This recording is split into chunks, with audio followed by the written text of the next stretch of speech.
What's going on, teammates? You know, in my play, Last Out, Elegy of a Green Beret, that I perform with other combat veterans, there are a lot of stories in that play about struggle. And what always strikes me is how individuals will come up after the play and they will say, that was my story. What you went through, what your character went through in that moment with the mental health, that was my story.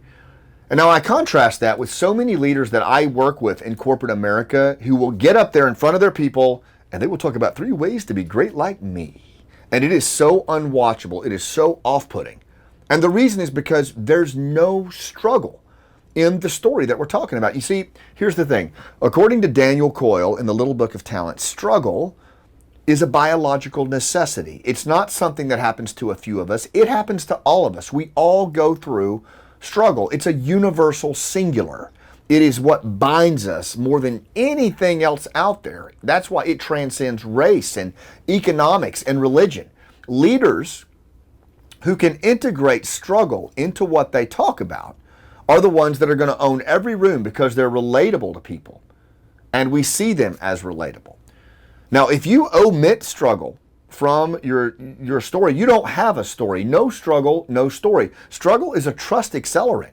If you integrate struggle, even if you're talking about your business in an organizational narrative kind of way, and you talk about the struggles that the business has been through, people will locate themselves in that struggle. That's the first place that your audience locates themselves and they actually relate to you. And the reason is because they listen autobiographically. When I tell stories about my father's battle with cancer, someone else in the audience is thinking about their sister's battle with cancer or their own battle with cancer, or God, I hope I don't get cancer.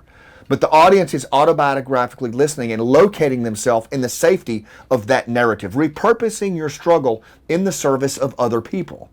That's what leaders do. I call it the generosity of scars. And it is a very powerful narrative technique. It's a component of narrative competence. The ability to repurpose your struggle in the service of others. The ability to be generous with your scar story. Now, people ask me all the time, what's the best scar stories out there? I say there's 2. The second best scar story is the story that you don't want to tell other people. And the very best scar story in the world, that's the story you don't want to tell yourself. Because that is exactly where people are living and operating in this time of churn, looking for leaders that they can relate to. It's not a dumping or a therapy session. It's realizing that that person has run the miles just like you, and that maybe something like that's possible for their life too, when they hear you integrate that struggle into what you've been through. It is a powerful thing. Now imagine going to see Rocky and he knocked out Apollo Creed in the first round. You'd walk right out. No struggle, no story.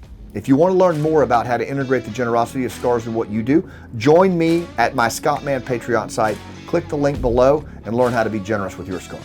I'll see you on the rooftop.